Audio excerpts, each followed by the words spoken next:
Hey everybody, I'm John, this is Pepper, and you're watching the Real Man Rom-Com Review.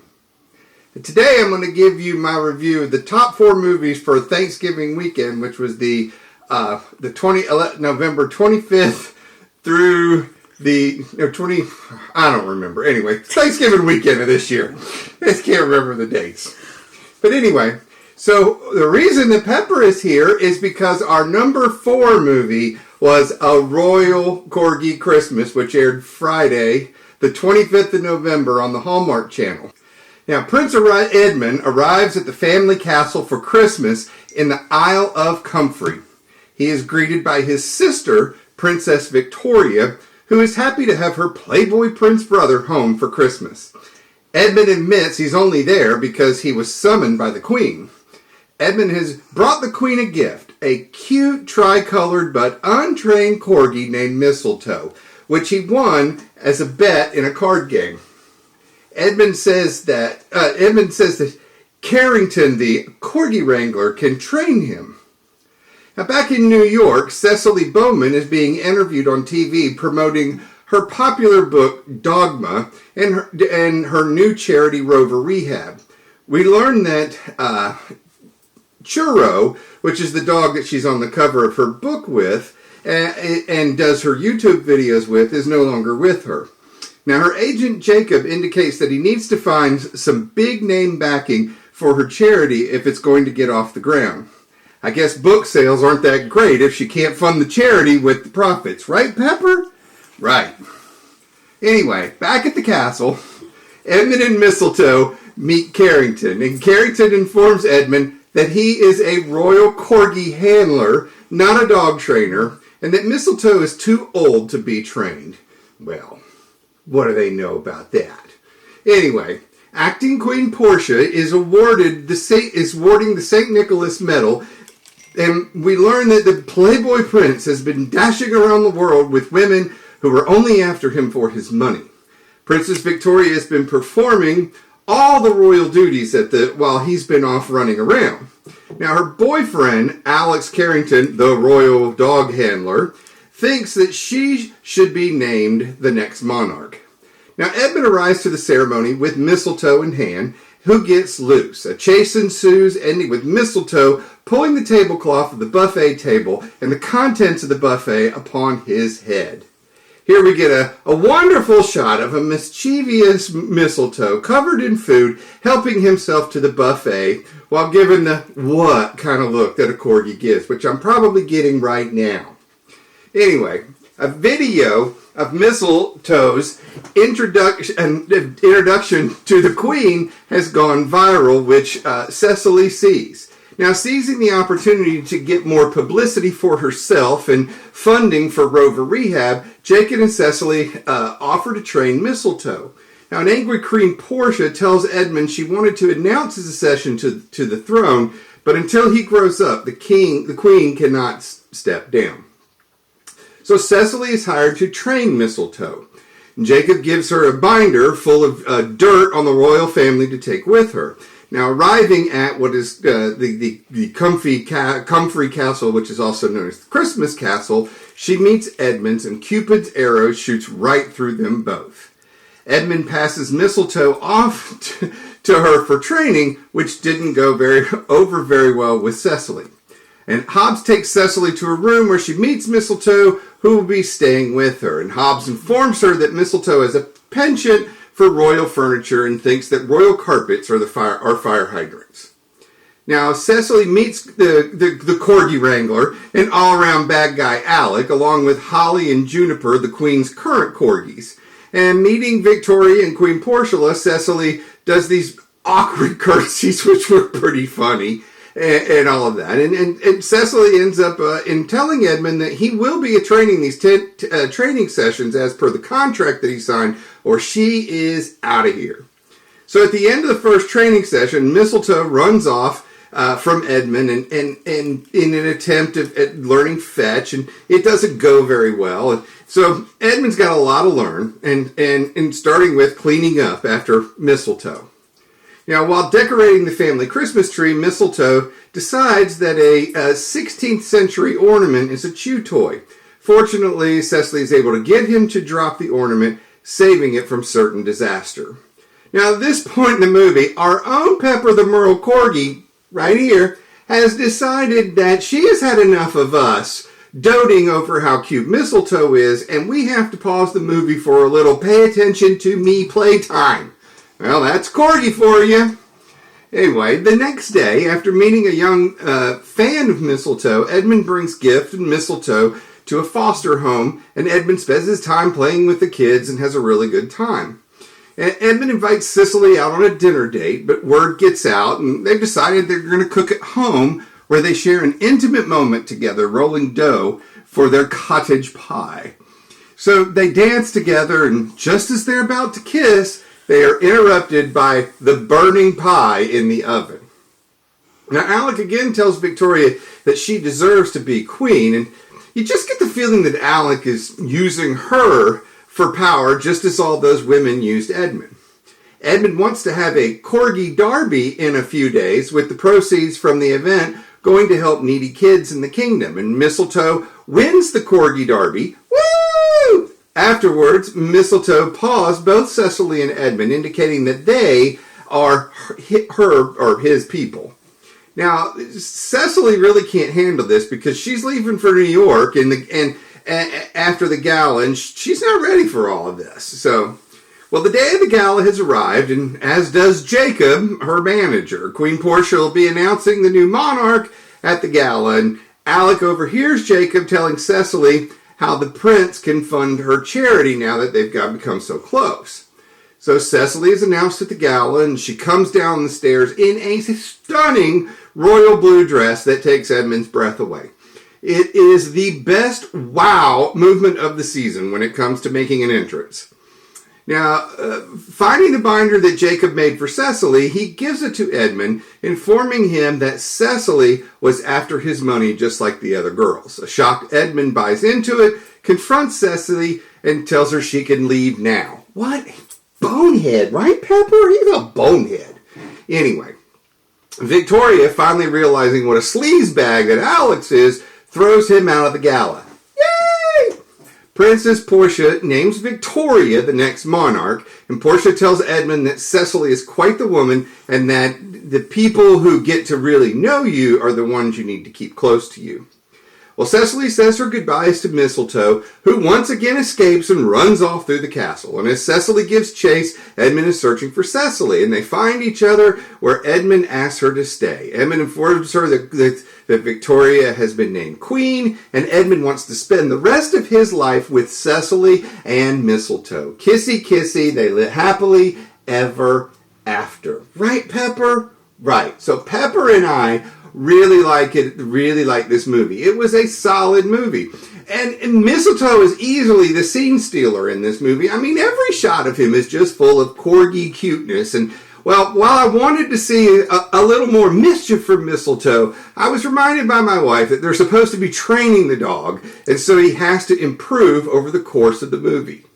So that made me just want more training sessions. Okay, look, the truth is I just would have been happy to have 2 hours of nothing but adorable corgi cuteness.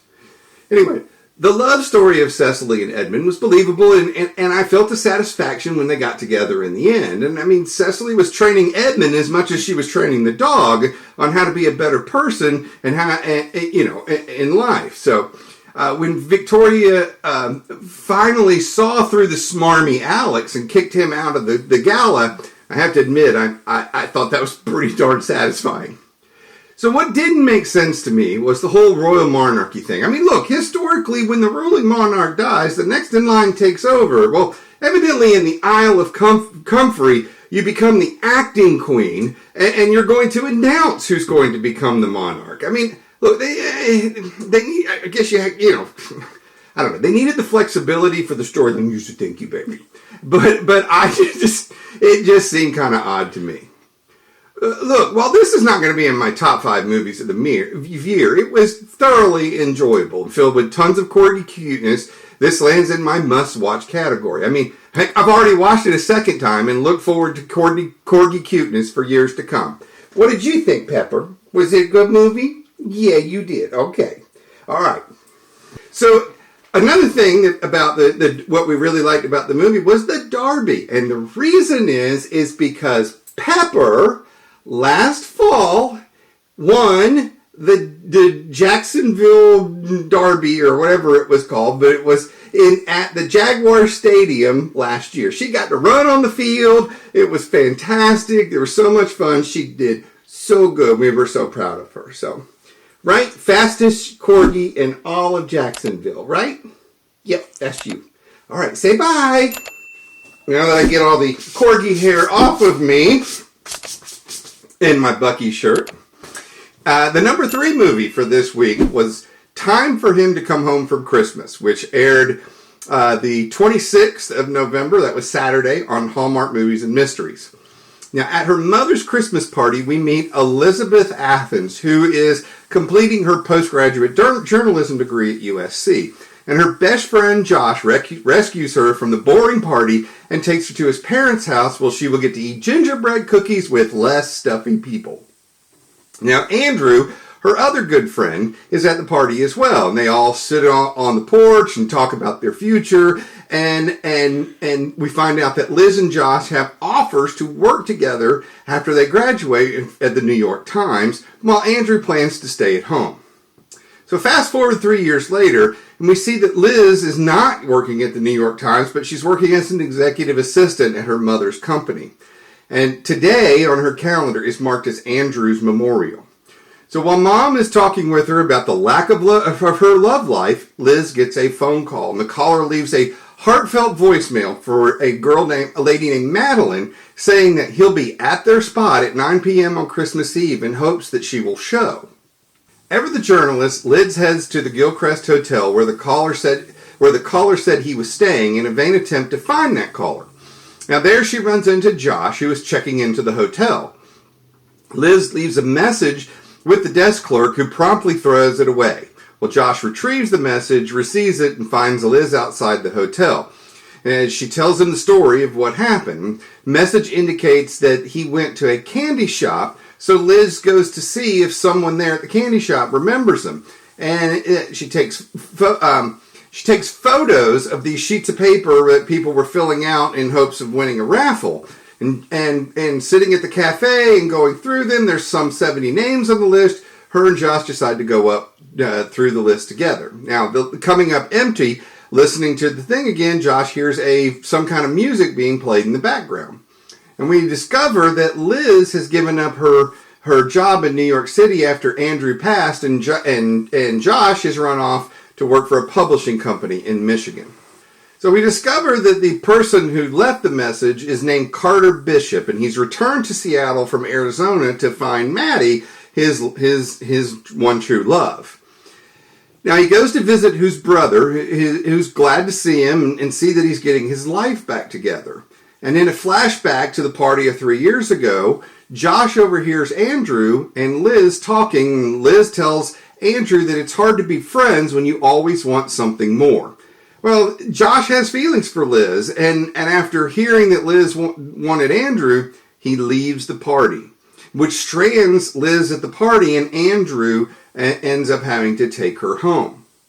A flashback to the current today, and Josh brings Liz back to that family home from that night 3 years ago. So while they're decorating gingerbread cookies, and very badly, may I remind you, they hope that Maddie shows up and gives him a second chance. And Josh's sister indicates that music that they heard was from a music box or some similar item. And so she suggests that they go over to see this record store owner who seems to know every song that was ever made on the face of the earth. Well, they go to the store and they play the message, but he can't put his finger on what the song is. Maddie has come back to Seattle with her new boyfriend, and he wants to go to the next level in their relationship, but she's just, something's on her mind. She's just not quite ready to go there. So that evening, Liz gets a call from the music store guy that he thinks that he's found the song. So while she goes to the store, and while he's out looking for the record, she goes into the back room, and there's Tennille Townes, who just happens to be here jamming with the owner of the store. Anyway, the owner returns with an album by a band called the Blue Notes from 1987. It is on, and on that album is an original track called Time for Me to Come Home. He plays it, and they discover that, yep, this is the tune. So Liz discovers that that song is on a snow globe that is sold by the McCammon's department store in something they do every year. This is the song for this year's thing. She go to the store and they talk to a clerk, and the clerk remembers that Carter bought the globe, but that he paid cash, so they don't have any information. So they go back to the message. In the message, it mentions holidays. Well, the market in town is called Halliday's Market, so they thought, well, maybe they just misheard him or something like that. So they go to the market, and there they go looking for a Madeline, and they find a store where Madeline works, but Madeline's not there. So they return the next day, and they meet Madeline. Well, it's not the right Madeline. And now it is Christmas Eve, and they are running out of time. Well, Josh at some point decides that he's going to tell Liz that he had heard that whole conversation between her and Andrew that night at the party 3 years ago. And he's really glad to have his friend back. And Liz seems a little surprised and confused by that statement. So we find out that Maddie and the Holidays are playing at the local cafe. And Maddie thinks she sees Carter, but he's gone in a flash. And after the show, Maddie tells her boyfriend who's there that her heart is truly somewhere else and they should just call things off. Now, later that day, Josh, who has decided to let his feelings for Liz go, sees a sign for Maddie and the Holidays opening for Tennille Townes tonight at the Christmas concert. So Liz and Josh end up sneaking backstage, and they finally get to go see Maddie, and they play the message for her. And Maddie, in turn, has a message for Liz from Carter Bishop asking her to return his call. And we flash back to that night to figure out that Carter was the one that was driving the car that hit and killed Andrew.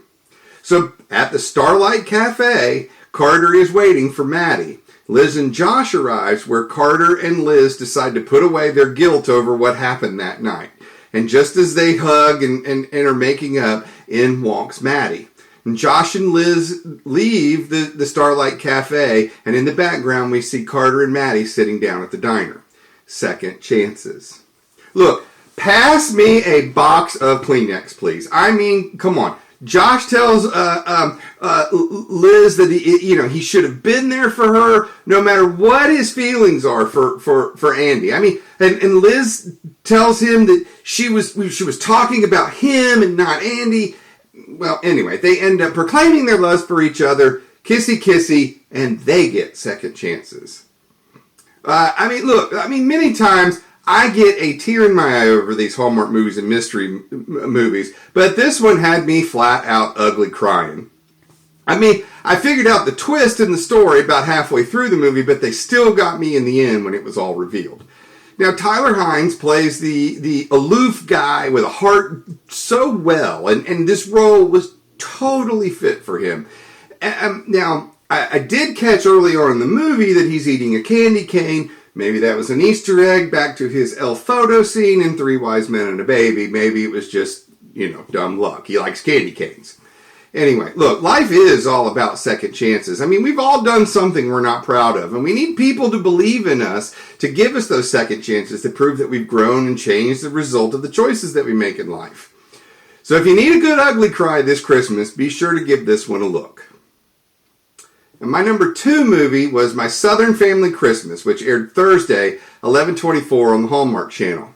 Now, Campbell, the character, not Bruce Campbell in the movie, writes for one of those in-flight magazines that, have in the seat pocket of your airplane. Anyway, she's struggling to come up with an article to pitch for their Christmas edition. She gets a call from a Jennifer Bergeron, who is the current wife of her father, Everett Bergeron, asking her to give a call. Well, Campbell finds a picture of herself as a baby being held by her actual father, Everett Bergeron. And she calls Jennifer, who tells her that Everett has been named the town's new Père Noël. And Jennifer wants Campbell to come and visit, but Campbell isn't so sure until she hears voices in the background, which end up being her sisters that she's never met. So the next morning, Campbell pitches the story of Everett becoming Père Noël to her editor, who was played by Wes Brown. She's sent to Sorrento, Louisiana to write the story of Everett and how he became Père Noël. Well, that evening, Campbell shares with her mom and stepdad about Everett and the story. While Mom's not all that excited about her digging up her past since she chose not to meet, him years ago, stepdad's a little more understanding and encourages her to do this if this is what she truly wants. So arriving in Sorrento, Campbell meets Jennifer and Everett. Now she doesn't tell Everett who she is, just that she's there to do a story on him. So Campbell then meets Mary Margaret and Amelia, her sisters, when they get home from school. Now later in that day, Campbell literally runs into Jackson, who is the town liaison, as they are each carrying items and cannot see each other. And the next morning, Jackson shows up at the cottage that she's staying at with coffee, and his family owns the cottage. And there we learn that Père Noël delivers gifts to all the children in a boat that's pulled by alligators through the bayou. And this is actually a true story. The story of Père Noël in Louisiana is this. Now, he's led to the homes by bonfires that people build along the way. Well, in town, Everett is performing his Père Noël duties, and he gets Campbell to come up and hang the first ornament on the town tree. And while he's reading the night before Père Noël, or that's what I call it anyway, it was the night before Christmas in Cajun story, he has Campbell come up and they shout out all the gators' names in good Louisiana Cajun accent. So Jackson does some research that he's done some research on Everett, and he gives that research to Campbell to look through. And Campbell goes through there and finds a file in the box, and she takes the file out of the box. Well, Jackson's no dummy. He notices that the file is missing. So later that day, Everett takes her to go decorate the skiff that he's going to come in on with the family, and they needed Everett and Jennifer needed to go out, and so she offers to watch the girls while they're gone. She's really enjoying being the big sister and giving advice and hanging out. And eventually, when the parents get home, they find that all the girls are asleep on the couch. And seeing this makes Everett regret the fact that he hasn't made amends with his daughter from years ago. So the next morning, Jackson confronts Campbell with the knowledge that she is Everett's daughter. And Campbell ends up interviewing the mayor, who is Everett's closest friend, and we learn that Everett's had a tough life growing up, but he made something of himself to be the man that he is today.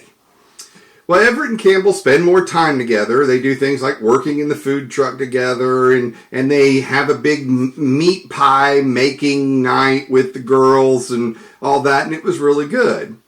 But confused about her external feelings, Campbell calls home and where Mom ends up telling her that, look, journalist Campbell's never going to get the real story of Everett out, but daughter Campbell may.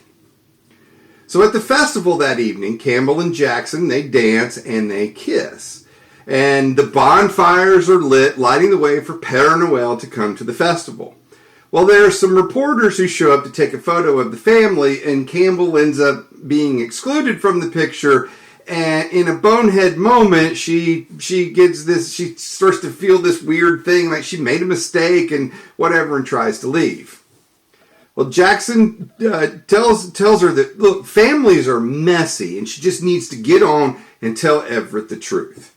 Well, Christmas morning comes, and Campbell isn't at the Christmas breakfast. But Jackson arrives, and Campbell is in tow. Campbell gives everyone a gift, and the gift that she gives Everett is the photo from the beginning of the movie of him holding her as a baby.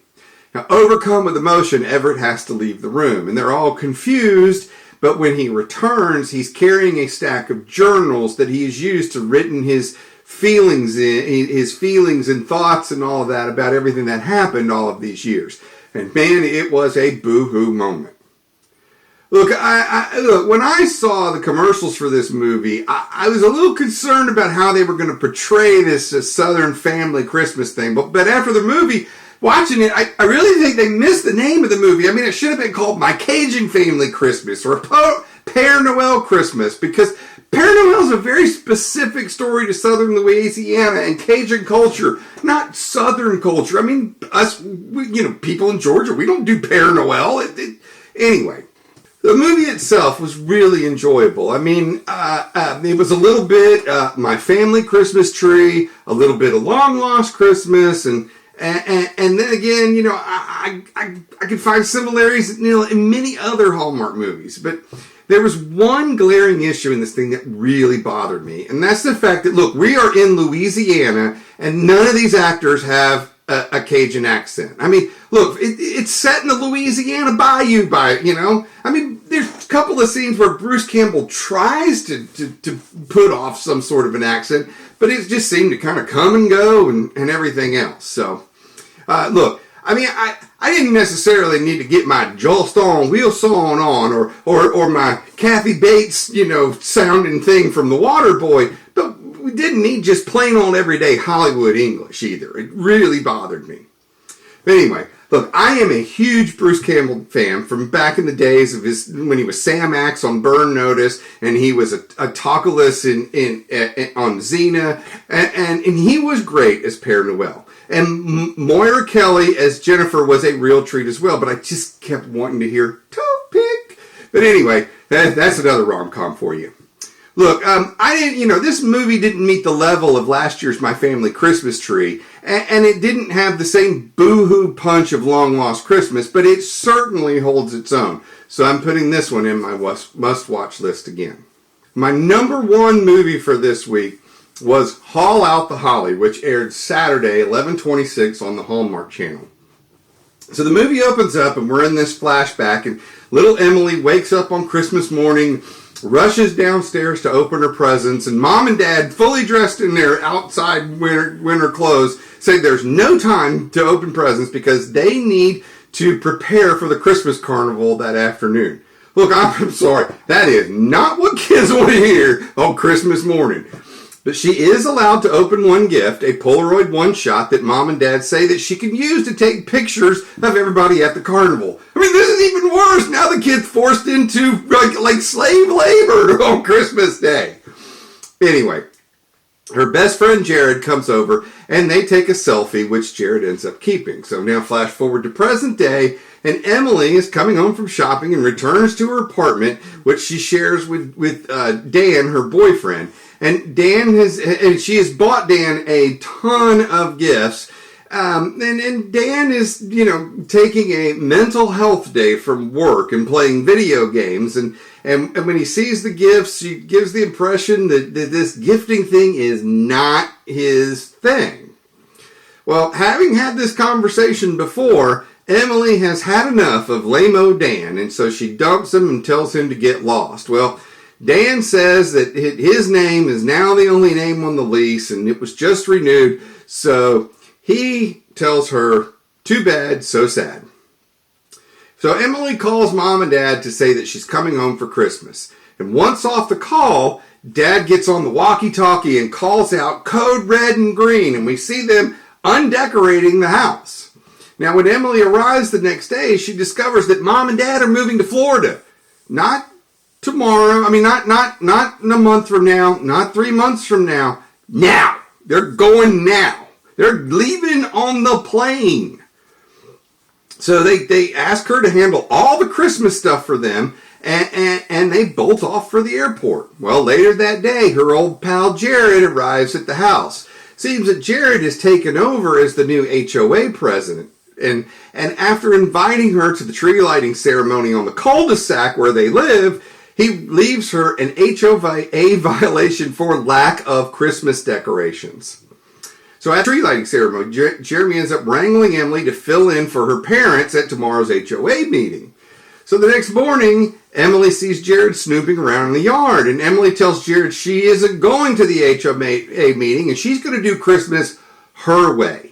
And Jared then decides, well, okay, I'll show you. And so he starts this rousing rendition of the 12 Days of Christmas until Emily finally agrees, if he'll shut up, that she'll go to the meeting. And on the way to the meeting, neighbor and fellow board member Ned pegs Jared in the face with a slushy snowball and tells him to get a move on before they are late. All right, look, at this point, we're like 15 minutes into the movie or 30 minutes into the movie, and I am rolling on the floor laughing. I mean, so back at the HOA meeting, Emily settles in, back from the HOA meeting, Emily settles in to watch Christmas in Vienna when Jared calls and leaves her another citation for a nutcracker violation, which she tears up. A shocked Jared writes her another violation with the penalty that she has to help the neighbors, Mary Louise and Bob, set up their lawn display. And Emily face plants in the snow while being directed on where to plant put the reindeer from Mary Louise and Bob. And immediately when she hits it, Mary Louise looks at Bob and says, "Yep, looks good to me." Anyway, classically funny. So with little time to prepare, Emily rushes to bake cookies for the upcoming cookie contest. Well, just before the judging begins, they sample the cookies and they realize that Emily has substituted flour with salt. Yeah. I mean, now I am totally howling with laughter. I mean, you got to understand. You see, when my oldest and her friend made chocolate chip cookies as young teenagers, they did the exact same thing. And I can personally vouch that cookies made with a touch of flour and a mound of salt are not nearly as tasty as cookies made with a touch of salt and a lot of flour. But being the good dad that I was, I ate every one, probably taking 5 years off my life in the process. Anyway, Jared informs her that she has caused a scuttlebutt in the hood for not having any exterior decorations up. Well, relenting, Jared commences Operation Deck the Halls, where the crew comes over, tools in hand, to decorate the house, including having a nutcracker that meets AHOA height rules. Well, not to be undone, Jared leaves her another violation, though, for not having a lawn display, which comes with the penalty of attending his white elephant Christmas party. As Jared tells Emily that, look, he's had this dream his whole life of being Santa Claus. And I can relate, because, the beard's getting a little white, and I kind of like being the fat man.